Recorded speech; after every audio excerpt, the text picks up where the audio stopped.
Quelle soirée de National League. Il y en a eu des buts ce soir. On va faire le tour des patinoires pour voir ce qui s'est passé. Toujours en compagnie de Geoffrey Vauclair, Serge Pelletier et Stéphane Rochette. Messieurs, on ne perdra pas de temps. On va tout de suite parler du match studio, celui qu'on suivait d'un œil attentif entre Fribourg et Davos.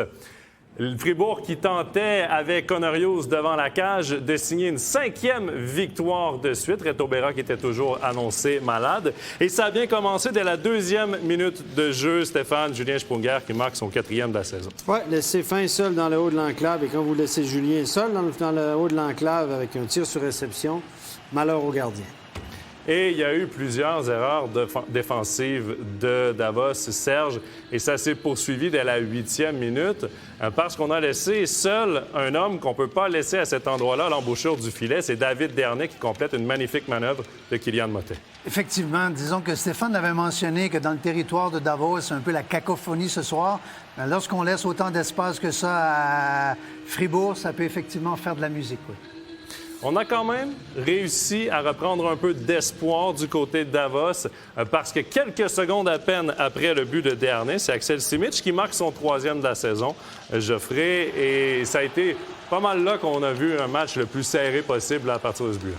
Exactement. Simic qui se débarrasse très bien de Fourer, du marquage de Fourer, qui se retourne en shootant. Je dois dire que la ligne de justement Simic, Valentin Nussbaumer a été à mon avis la meilleure ligne ce soir de Davos. Hein. 3e bloc, mais ils sont comportés presque comme le premier bloc de Davos. On a eu quand même une scène qui a retenu notre attention à la fin de la première période. C'est une pénalité qui est arrivée à Davos, mais Stéphane, il y a eu plongeon là-dessus. Ah oui, là, c'est 9,5 sur 10, presque 10 sur 10, moi, je dis. Regardez, Diaz se fait légèrement accrocher. Bon, 2 minutes au joueur de Davos, oui, mais regardez là, le saut de Cabri ici. Hop, joli. Ça, c'est entre 2 et 3 000, je pense, suivant le statut du joueur, etc. C'est la surprise, ce ne serait pas de savoir s'il sera amendé, mais pour combien il sera amendé. Les paris sont ouverts. Oui, parce qu'ici, sur le plateau, ça faisait vraiment l'unanimité. Un plongeon assez simple à voir. On se transporte en 2e période dès la 23e minute de jeu. Fribourg qui se redonne une avance de 2 buts avec Daniel Brodin qui marque son 2e de la saison, Serge. Oui, sur cette séquence, Fribourg était longtemps en contrôle du puck. On a tourné, on a pris en défaut la défense de Davos et puis Brodin qui est bien posté sur le côté gauche du filet. Et puis un très, très joli lancé dans le haut. Aucune chance pour le gardien Sen de Davos. Un fait rare, Philippe Furer, qui a marqué son 1er de la saison. Un tir dans le haut de l'enclave. Geoffrey, qu'est-ce qu'il faisait là tout seul? Il faut demander à Davos, à mon avis. Non, c'est un peu facile, bien sûr, mais je veux dire, ouais, c'est vrai qu'effectivement, là, on a vu le but de Julien Sprunger avant. Julien Sprunger était quand même, il me semble, 1 mètre un peu plus en arrière. La Fourer a réussi à être 1 mètre plus en avant. Donc, comme on l'a dit avec Sprunger avant, il y a beaucoup trop d'espace entre la défense de Davos et les attaquants de Fribourg. Tu viens de nommer Julien Sprunger. Il en a rajouté avec son 2e du match, son 5e de la saison, Stéphane. Monté à 2 contre 2 avec Mauro Jorg et ça se termine avec une petite erreur de Gilson. Gilson est mal paru, mais regardez, là, il va jongler avec la rondelle. Il y a un bon stick on puck du défenseur qui fait un peu... qui retarde un peu le geste de Sprunger. Ce qu'il fait, en fait, il le fait en 2 temps et c'est ce qui a vraiment déstabilisé le gardien qui a mal paru. À sa décharge, là, ça s'est fait en 2 temps. Ça, c'était à la 39e minute de jeu.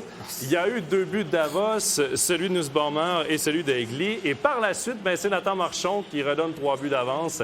Et c'est le dernier but du match face à Sandro Eschliman. Serge qui a pris la place de Gilson un peu sans surprise dans cette 3e période. Oui, effectivement. Je pense que Sen avait vu assez jusqu'à ce point-là de la rencontre. Et puis, Marchand qui va avec un excellent tir dans la lucarne. Un très, très beau lancer. Il faut lui donner le crédit sur ce but-là. 4 buts cette année, Marchand, même de rien, là. Hier soir, il a marqué un super but. Ce soir, c'est un shoot de pro. C'est un shoot de sniper, ça. Ouais. Mais on ne va pas parler de la défensive de Davos sur la séquence? Non, qui m'a bien paru, j'ai trouvé sur ce coup-là. Ça fait passer le pas contre les jambes à l'arrêt. Young, soirée difficile ce soir. Soirée très difficile. Il y a peu de fleurs qui vont se lancer, j'ai l'impression, du côté de Davos. Geoffrey, c'est un match très, très difficile. Je dirais que dans le quart, dans le chemin de retour, ça va être un peu le silence, à mon avis, dans le bus de Davos. On va faire de la vidéo. Ah, ben, j'espère pour eux, parce que je vois pas d'autre moyen que de s'améliorer. Hein. Et bien, c'est une bonne nouvelle pour Fribourg-Gotteron qui a signé une 5e victoire consécutive après avoir encaissé 4 revers de suite. Donc, Fribourg qui se replace tranquillement au classement. On verra tout ça à la fin de la soirée. On va passer maintenant à notre deuxième match qu'on a suivi, Ajoie face à Langnau. Et du côté d'Ajoie, ben, c'était le retour d'un certain Guillaume Asselin qui avait raté plusieurs matchs en raison d'une blessure. Il remplaçait dans l'alignement, évidemment, Jonathan Hazon, absent pour 4 mois. Et ben, c'est une première période assez tranquille. Ça s'active toutefois en deuxième période. Pascal Berger, son deuxième de la saison, Stéphane, qui ouvre la marque. Oui, belle percée. Le défenseur qui s'est un petit peu emprunté à la ligne bleue, a pivoté du mauvais côté. Il prend son propre rebond. Normalement, on dit que le premier arrêt, c'est le gardien, le rebond, c'est le défenseur, mais c'était presque un breakaway. Donc... Mais Berger, il n'a pas abandonné. Là. C'est quand même bien fait, ça.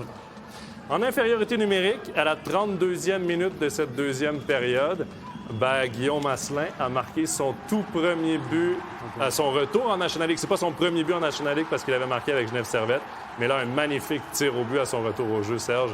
Ça doit faire du bien aux joueurs. Oui, un but en infériorité numérique. Je pense qu'il a vraiment battu le gardien avec la puissance de son tir sur l'épisode. Très beau. Je suis content pour lui parce que c'était compliqué pour lui au début de l'année. Mais là où je remarque que son adducteur est assez bien rétabli, c'est sa célébration, les gars. Célébration et Il a tiré l'adducteur facile, presque le grand écart au moment de la célébration. Ça, je pense que la prochaine fois qu'il dit qu'il a mal, Gary va faire la vidéo, il va dire « T'avais pas mal, là? » C'est pas sur ce coup-là que tu t'es fait mal. Célébration et accélération. Et quand même, ben, sur l'infériorité numérique, une passe à Philippe Michael DeVos, donc les deux étrangers, qui étaient à 4 contre 5. À la 39e minute, ben, il y a eu un geste qui a été puni.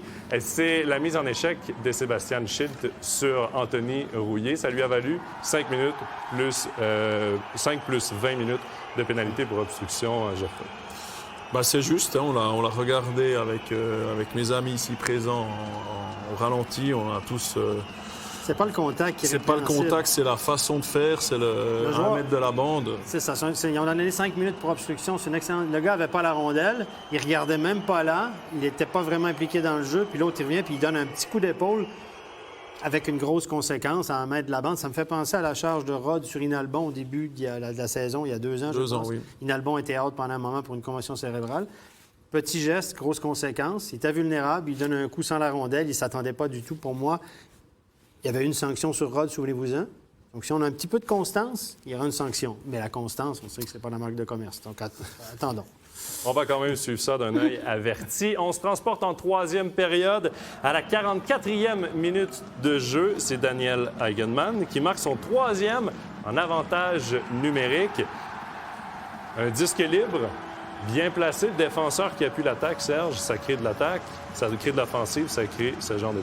Oui, tout à fait. On voit un Eigenmann là, qui plonge directement au 2e poteau en zone offensive.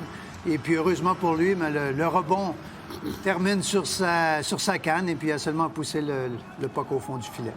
2 minutes plus tard, on va voir une réussite de Philippe Michael DeVos qui finalement s'avérera la réussite décisive de ce match. C'est un 2e pour DeVos, des passes à Frossard et Asselin. DeVos et Asselin, Geoffrey, qui obtiennent 2 points ce soir. Oui, ben ça va donner de la confiance. Il faut aussi noter la superbe passe de Thibaut Frossard sur ce jeu-là. On peut aussi prendre note qu'Ajoie a marqué 2 fois en powerplay sur cette fameuse pénalité de match pendant 5 minutes. Donc chapeau à Ajoie, ils ont réussi à capitaliser là-dessus. Ils ont un powerplay qui ne marche pas trop mal, je trouve, et ça les aide grandement sur des matchs comme ça, qui sont quand même des matchs un peu coup près pour une équipe comme Ajoie. Et on vient de le voir, à la 59e minute, Langnau, qui a décidé de ne pas abandonner, a réussi à réduire l'écart grâce à un jeu combiné d'Olofsson, Grenier et Pézonen. Mais c'était trop peu, trop tard. Victoire de 3-2 du HC Ajoie. C'est une 2e victoire en temps réglementaire pour le HC Ajoie cette saison. Une très bonne nouvelle. Et on va d'ailleurs entendre à l'interview Guillaume Asselin. Guillaume Asselin, un but ce soir, une victoire qui vaut 3 points. C'est un sacré retour pour vous. Oui, exactement. Ça fait du bien devant nos partisans. On devait d'être meilleurs ici, puis on est allé chercher 3 gros points, donc c'est super. Il y a des nouveaux blessés, il y a des joueurs qui reviennent, mais on a l'impression que ça ne vous démoralise pas. Ouais, je pense que dans toutes les équipes, tout le monde a des petits bobos, puis Des fois, il faut jouer avec. Des fois, c'est plus difficile de jouer avec. Mais bon, c'est le hockey. On a beaucoup de matchs back-to-back. C'est sûr que ça va arriver toute l'année. Mais c'est le hockey, donc il faut faire avec. Vous avez amplement profité de ce jeu de puissance en début de troisième tiers. Exactement. On a scoré 3 gros buts, 2 gros buts. Puis ça nous a permis de mettre un 3-1, de nous donner un peu de souffle. Puis la victoire fait du bien. Merci beaucoup, Guillaume. Content pour lui. Oui, la victoire qui doit faire beaucoup de bien, surtout que la Chageois sera en action demain du côté de Davos. On passe maintenant au match entre Lugano et Lausanne. C'est Thibaut Faton qui était devant la cage du HC Lugano et il y avait 2 absents de marque qui étaient remplacés par Kruger et Verone. C'était évidemment Joël Genadzi et Jiri Sekac, mais ça n'a pas trop affecté le Lausanne Hockey Club qui, grâce à Tim Bozon, à la 17e minute, va ouvrir la marque. Serge, un but important en fin de première période. Oui, ces buts en fin de période sont toujours importants parce que ça donne un momentum justement à l'équipe qui rentre au vestiaire. Et puis normalement, je veux dire, l'équipe revient à la période suivante avec une énergie supplémentaire. Donc Lausanne en a profité ce soir. À la 30e minute, ça se poursuit. C'est Fabian Eldner avec son premier de la saison qui va donner une avance de 2-0 à Lausanne. Et Lausanne, Geoffrey, n'est pas nécessairement habitué de jouer avec des avances, mais là, on a quand même très bien géré. Oui, surtout que sur ce coup-là, on a bien vu que le défenseur de Lausanne qui marque se démarque vraiment bien. Il voit qu'il n'est pas marqué par son attaquant luganais. Donc c'est très très bien joué de la part de Lausanne. Franchement, chapeau. Et puis la passe est magnifique. Je veux dire aussi, il y a une superbe passe là-dessus. Chercher la lucarne et puis voilà. 3 minutes plus tard, Steph, c'est un certain Phil Verone qui a mis le 3-0. Il a joué un peu de chance là-dessus. Des fois, il en faut, parce qu'il avait été aussi malchanceux. Oui, il nous impressionne pas forcément, mais il y a eu des moments où il n'a pas eu de chance non plus. Ce soir, c'est juste retour des choses. Lui qui a été aligné ce soir, on sait pourquoi. Sekac est resté à Lausanne. Il regardait le match sur son attel. Et puis, Verone, lui, a pu enfiler l'aiguille. Je pense que ça va lui faire du bien. Moi, humainement, moi, je le juge aussi. Je dis, Verone, on s'est un peu trompé sur lui. Il manque un peu de vitesse et tout. Mais humainement, je pense que c'est difficile pour lui. Je pense que ça lui fait du bien. Je suis content. Seul moment positif dans ce match pour le HC Lugano, c'est Michael Bodker qui réussit à marquer son 2e de la saison, aidé par Carr. À la 34e minute, donc seulement 1 minute après le but de Verone, on cherchait peut-être cette petite étincelle. Elle est arrivée, mais on n'a pas pu concrétiser par la suite, Geoffrey. Non, quand même soirée difficile pour Lugano. Lugano qui a donné quand même beaucoup d'énergie. Il a rempli Piotta, ça se voyait ce soir contre Lausanne, mais ça n'enlève en rien le très très bon match de Lausanne qui a besoin d'un match comme ça un peu référence. Bien sûr que c'est plus facile pour Lausanne, ça sera plus facile la semaine prochaine pour Lausanne du fait de ce qui s'est passé hier avec Genadzi et Sekac. Ah oui, c'était kit au double. C'est un peu, oui, effectivement, John Foust va paraître bien plus malin avec une victoire qu'avec une défaite, ça c'est clair. Oh, cool. On vient tout juste de le voir. Lucas Frick a été le dernier marqueur de ce match, son premier de la saison. À la 42e minute, on était en 3e période. Et ça portait la marque à 4-1. Donc, victoire lausannoise. Serge, grosse victoire aussi sur la route. Oui, effectivement. Surtout qu'hier soir, je veux dire, ils n'ont pas joué un vilain match. Ils ont malheureusement pas obtenu la victoire contre Zurich à domicile. Donc, il fallait qu'ils se relancent ce soir. Et puis, c'est un gros 3 points sur la route ce soir à Lugano.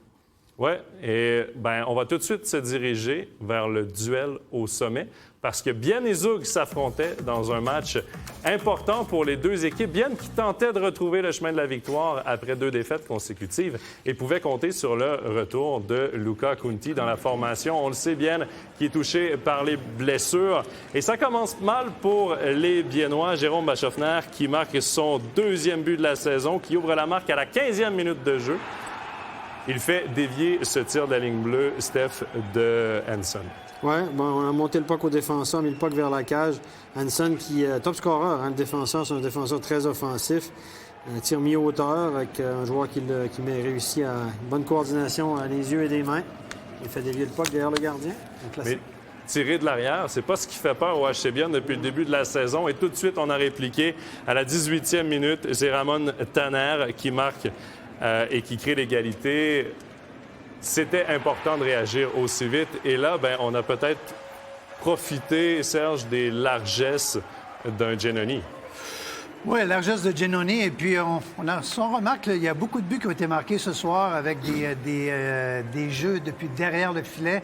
On oublie souvent le joueur dans l'enclave. Et puis, c'est un autre exemple ce soir sur le dernier but de Tanner. On va tout de suite aller vers la deuxième période. Il y a eu un seul but dans cette période. C'était en avantage numérique et il appartient à Alexander Yakovenko. Un tir sur réception, un tir précis, Geoffrey. Ça, c'est un tir de Ligue majeure. Oui, ça, c'est un superbe shoot.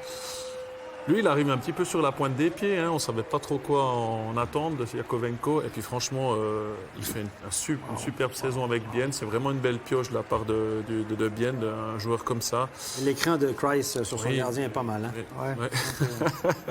Mais c'est juste qu'il a le mauvais maillot. Mais oui, Yakovenko qui commence à être indispensable pour le HC Bienne. En troisième période, à la 42e minute, c'est Anton Lander qui va créer l'égalité. On va le voir juste ici, un peu une mêlée devant le filet. Et finalement, Steph, un puck qui apparaît sur sa cage. Oui, donc on a mis le puck à la cage. Donc on a mis 2 pucks de suite à la cage. Regardez, ça c'est le premier de Marchini. Lander, encore pas Lander, mais Hanson encore une fois. Le puck est libre, regardez. L'arbitre a été patient là-dessus. Souvent, les jeunes arbitres ont tendance à siffler parce qu'ils perdent vraiment la rondelle de but. Mais Michael Cherry était bien placé, il a été patient. Il a senti qu'il y avait encore de la vie et il a laissé le jeu aller. Depuis le début de la saison, le HC Bienne, Serge, qui marque beaucoup de buts. Et là, ben, c'est Michael Hugli qui va marquer son 3e et son 4e de la saison pour donner une avance insurmontable au HC Bienne. Oui, belle action. Ici, on a vu Bienne qui s'est promené dans la zone de Zug. Et puis, on a décalé justement Hugli dans le haut de l'enclave. Un tir sur réception qui déjoue Giannoni. La passe de Yakovenko, encore une fois, est très malin. Hein? C'est un gars qui a presque un point par match là, depuis le début de la saison, le jeune Yakovenko. Et c'est une bonne pioche, hein? Très bonne pioche. Geoffrey, c'est assez impressionnant de voir le niveau du HC Bienne face à Zug, malgré les blessés.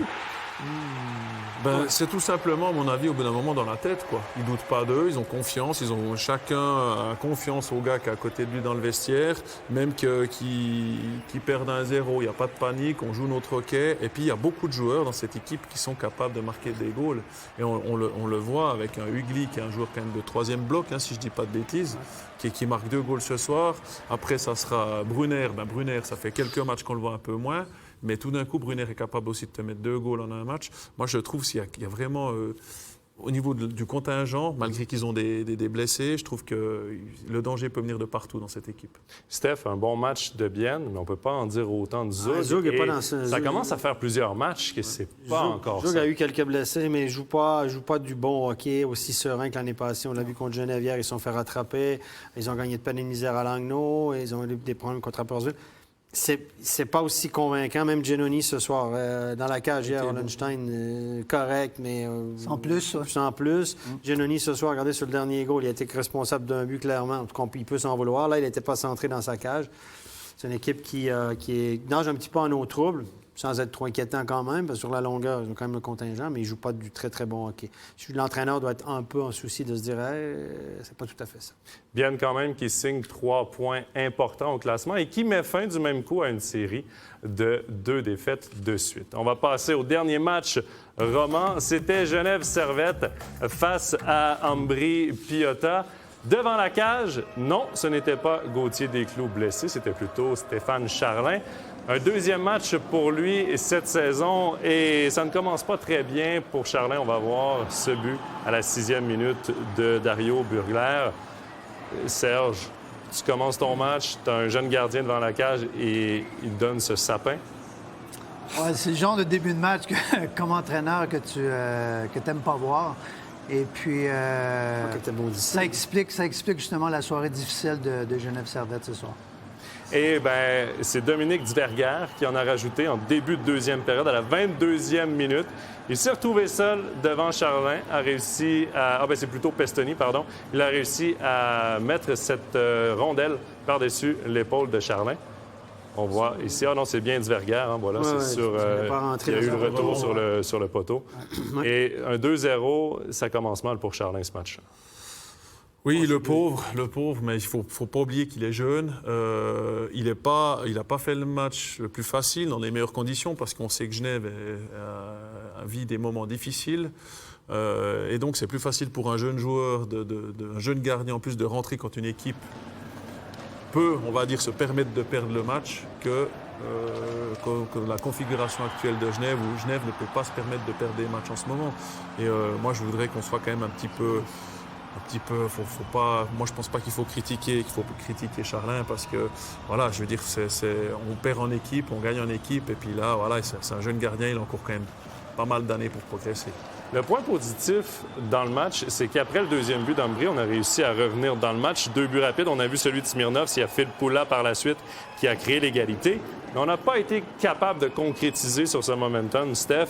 Et c'est Pestoni qui a marqué son deuxième de la saison, son premier du match. Oui, grosse soirée pour Pestoni. Il y a un petit peu de temps qu'il se réveille. On attendait mieux de sa part et des joueurs suisses depuis le début de la saison. Et ils se sont un peu mis en évidence ce soir. Et là, but facile finalement de Vatanen qui a poursuivi l'attaque, ensuite engagé l'affrontement. Et ça a valu des pénalités. Mais Sami Vatanen, quand même, ce soir, 2 buts, 1 passe sur les 4 réussites de son équipe. Oui. Ça lui fait donc 4 points en 2 matchs, Serge. C'est une entrée en matière assez impressionnante. Niveau offensif. Ouais, parce que... Sur une allure de 104 points, quoi. Non, c'est un excellent joueur. Je pense que c'est une excellente acquisition du côté de Genève Servette. Ça leur permet justement de jouer avec 4 étrangers ce soir. Et puis, franchement, on va voir aussi, en plus, son tir sur réception pour son deuxième but de la soirée. C'est une très belle acquisition pour Genève Servette. Ah ben, on sait que de toute façon, Vatanen était reconnu même en NHL pour ses qualités offensives et il le prouve. Et ça change un peu l'arrière-garde de Genève parce que là, tu as Tom Ernest, mais tu as aussi Vatanen qui peut créer. Il avait créé l'égalité, donc 4-4, mais à la 45e minute. C'est Doty qui marque le 5-4. Et ce but-là a quand même fait mal, Jeff. Il a fait plus que mal, mais il faut dire aussi, c'est que Genève, depuis quelques matchs, fait un peu du hockey de rattrapage. Donc automatiquement, comme hier contre Zug, OK, ils ont réussi à reprendre un point. Mais dans le fond, si tu joues comme ça à chaque match, tu vas prendre la preuve, une claque, ce qui est arrivé ce soir. Et c'est peut-être le gros problème de ce Genève, quoi. Des blessés, un manque de régularité, puis surtout des blessés importants, quoi. Bon, Desclous était malade, mais il y a Rod qui est pas là, qui est, à mon avis, une des pièces maîtresses de ce Genève. Et ça se sent sur la glace, quoi. Ça se sent. 5 minutes plus tard, Stéphane, il y a eu un but. On va la remettre parce que c'est un but litigieux. Le but de Buren. Explique-nous exactement ce qui s'est passé. Le but n'est pas litigieux, c'est la scène qui se passe à main. Regardez, lui, l'expiration de la pénalité, il a un pied sur la glace, un pied sur le banc des pénalités et il joue le puck. Alors, j'ai fait quelques téléphones, j'ai regardé dans le règlement, on a trouvé, effectivement, ces 2 minutes de pénalité pour obstruction. Donc, si vous avez 1 ou 2 pieds sur le banc des pénalités et que vous jouez le puck sur la glace, c'est 2 minutes d'obstruction. La même chose si vous êtes sur le banc des joueurs. Donc, les arbitres auraient dû siffler et donner 2 minutes d'obstruction aux joueurs, arrêter le jeu. Donc, il n'y aurait pas eu ce but par la suite. Mais ça, c'est une erreur de jugement. Là, évidemment, il y a eu une grosse discussion. Genève a posé protêt. Voilà, ça, c'est le nouveau truc, poser protêt cette année. Est-ce qu'on le pose le protêt ou non? Voilà, donc ils ont posé le protêt. Ils ont jusqu'à demain matin pour le confirmer. Il ne sera pas confirmé parce que c'est une erreur de jugement. C'est comme si vous posiez protêt pour un 2 minutes accroché ou un 2 minutes de trébuché en disant il y avait trébuché dans le coin, là, à la 12e minute, on joue le match. C'est du jugement. Les protêts sont recevables pour des erreurs techniques, des fautes techniques d'application du règlement. Du genre, il rentre trop vite sur la glace, sa pénalité n'était pas expirée, il est rentré 30 secondes avant. Ça, c'est une faute technique parce qu'on l'a laissé rentrer ou on n'annule pas la bonne pénalité ou quoi que ce soit. Puis même lorsqu'il y a une faute technique, ça s'est passé à Viège, dans le match Holton contre Viège, il y a eu une faute technique des arbitres, un joueur qui aurait dû sortir, qui n'est pas sorti sur un arrêt de jeu. Bien, on a refusé le protêt, on dit il est recevable, il y a une faute technique, mais ça n'a pas changé le match, donc on rejoue pas le match.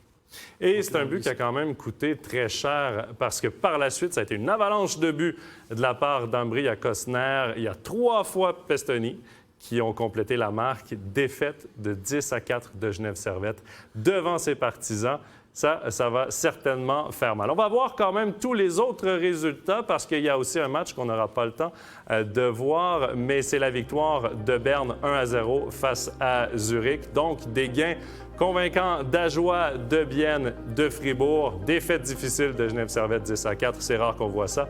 Lausanne aussi très convaincant sur la patinoire de la Corner Arena. On peut jeter maintenant un coup d'œil au classement mis à jour. Bienne qui reprend la tête du championnat. Fribourg-Gotteron qui fait une très bonne affaire en passant devant Zug. Et Lausanne qui passe en pré-playoff, entre guillemets, après 9 matchs, avec 11 points de classement, mais quand même, on devance maintenant Genève Servette et Langnau qui devient lanterne rouge grâce aux 3 points d'Ajoie. On va marquer une courte pause parce que la soirée de hockey n'est pas encore terminée. Va suivre Backcheck le talk avec nos invités. Je vous y retrouve tout de suite.